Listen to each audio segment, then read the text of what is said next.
Alright, so here's the deal. There's an underlying issue at McGill University that people are aware of but seemingly fail to address, and that's the issue of student apathy with regard to student politics. I mean, let's face it, student interest in student politics basically seems to be just as sporadic as the weather in Montreal. But the question is, why? I mean, some will argue that the majority of students generally just don't give a damn, while others say that they actually do care, but getting university assignments done on time just gets in the way. But here's my deal with that. I mean, student online voting is so easily accessible nowadays, and it virtually takes no time at all. So the question then changes from, why aren't students voting, to how do we get students more engaged? And you know what? I have no idea.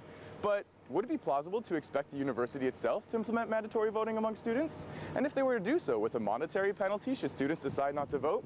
All right, look, I understand that sounds a little bit drastic and maybe even a bit hostile, but I think it would create incentive, no?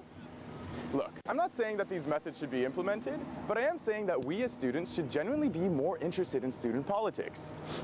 The only way that we can implement change is if we make our voices heard.